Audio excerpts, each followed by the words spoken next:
go of your line. Ride his pulse and you'll forget. Slow down, your time will come. If not tonight, surely by the dawn. Just take it like a man.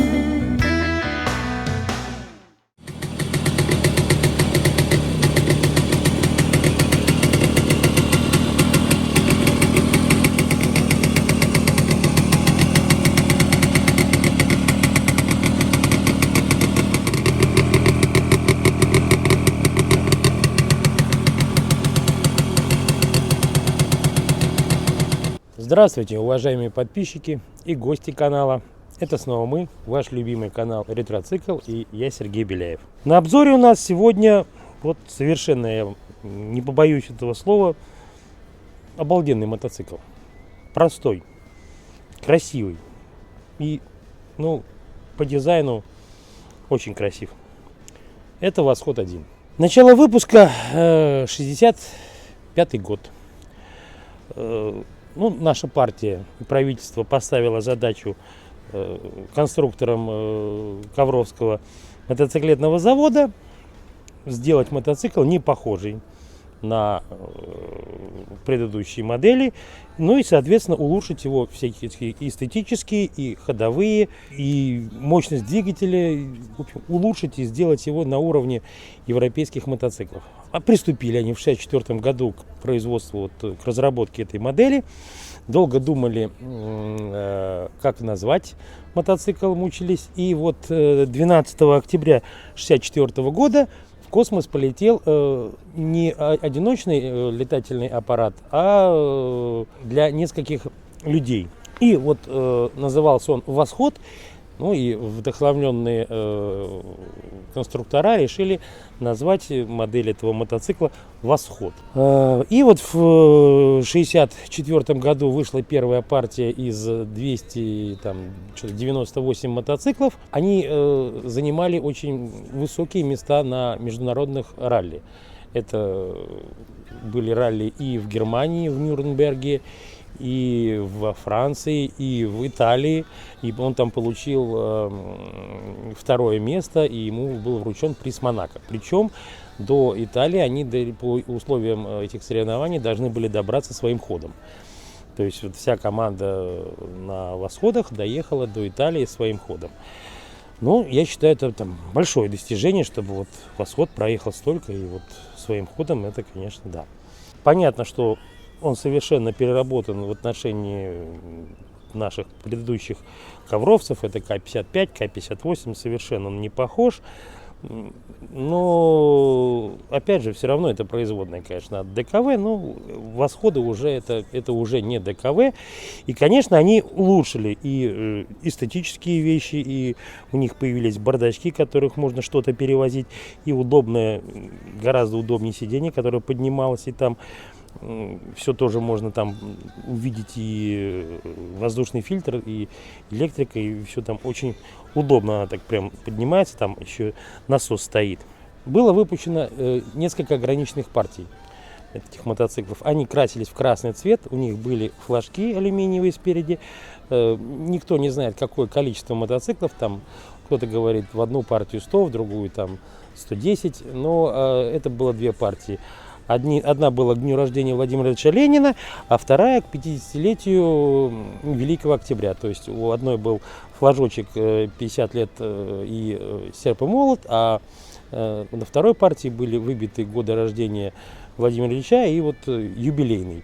Достаточно редкая, в общем-то, скажем так, штука, но бывает встречается иногда. Что на нем, скажем так, поменено. Если не сказать, что все, то не сказать ничего. То есть тут и совершенно другой движок, он, конечно, одноцилиндровый, двухтактный, все, но совершенно другой мощности, совершенно другими характеристиками. Колеса, все поменено тут рассказывать, то есть совершенно другой мотоцикл. Конечно, я так подозреваю, что конструктора все равно что-то где-то скопировали, по всей видимости, внешний вид этого мотоцикла. В общем, получился замечательный мотоцикл, я бы сказал. Да, в общем-то, в мою бытность восходы не завозились никогда с кикстартера, всегда они заводились с толкача, всегда у них была заварена лапка переключения передачи вместе с кикстартерами, то есть там на левой крышке там ее снять было невозможно. У меня был такой, но более, скажем, ранний, это был ковровец К-175, вот это такого у меня не было, но, в общем-то, К-175 не сильно отличается от вот этого восхода. То есть ковровец, он всегда был ковровцем, ну, по крайней мере, этот восход он назывался ковровцем, в общем-то, в простонародье. Что мы на нем сделали? Пришел он, конечно, нам очень в затрапезном состоянии, все на нем было гнилое, ржавое и так далее, но благо у нас, в общем-то, этих ковровцев было много в производстве, и запчастей достаточно на них много у нас оставалось, поэтому у нас тут поменено, по-моему, крыло переднее, бак другой стоит, ну и многое другое, что-то мы вот эти вот кожуха, вилки меняли, руль тут другой стоял, тоже меняли. Соответственно, он был полностью весь, когда мы все это укомплектовали, отпескостроили все это дело. Дальше Евгений наш свел все это дело до минимума шпаклевки и до совмещения всех отверстий. После этого мы покрасили раму и какие-то мелкие запчасти порошковой краской. И дальше все остальное базой под лак. На нем никаких цировок не было изначально, поэтому какие-то мы восходы там разрисовывали по просьбе заказчикам, цировочки на бардачках рисовали, на крыльях. Ну, здесь мы решили сделать по классике, и ничего мы на нем не рисовали, как оно было. Сиденье вот двухцветное, перетянули ее вот в такой цвет. Это, ну, по цветовой гамме оно похоже, может быть, чуть-чуть оттенок отличается, хотя очень приятный такой, не чисто белый, а такой кремовый, свежекремовый такой цвет, очень приятно смотрится. Коленвал на нем был отреставрирован, проточен цилиндр под, я не знаю, наверное, под третий ремонт мы его проточили. Соответственно, весь двигатель по версии обработки аквабластом, все внутренние части и внешние части, то есть оно вот такое приятное на ощупь силумин.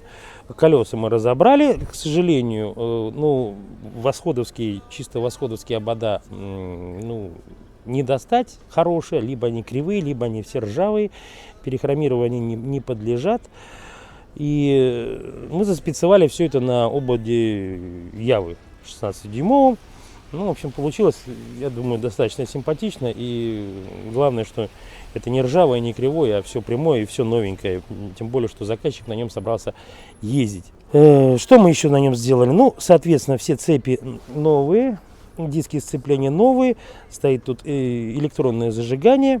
Ну и больше, в общем-то, как в общем, во всех у нас наших мотоциклах полностью был перехромирован все вещи, то есть подвергся сначала снятию, потом полировке, ну и далее там медь, полировка и никель-хром. Вот. Сохранили мы вот это зеркальце родное, вырезали новое само зеркало, и в общем она вот шикарно у нас стала. Да, многие будут ругаться, что здесь вот такой кикстартер. Кикстартер здесь должен быть не такой, а без откидывающейся ножки. Ну, для удобства, в общем-то, езды и перемещения мы решили поставить вот такой кикстартер. Это вот заранее говорю, чтобы там в меня какашками не кидали, что вот вы не знаете. Я знаю, что здесь какой должен быть кикстартер. Ну, на днях он у нас отправится в город Выборг к заказчику. А так, в общем-то, кому понравилось данное изделие, заказывайте, звоните. Везде тут бежит мой телефон, везде у нас тут сейчас всплывают наши паблики. Подписывайтесь на наши каналы, ставьте лайки, ставьте дизлайки. Только единственное, не спрашивайте меня про цену этого мотоцикла где-то в комментариях. Лучше позвонить, я вам все объясню, вы сразу поймете, почему он таких денег стоит. Вот. И либо звонить, либо где-то в личных сообщениях. А я с вами прощаюсь. С вами был Сергей Беляев и ваш любимый канал Ретроцикл. Всем бай!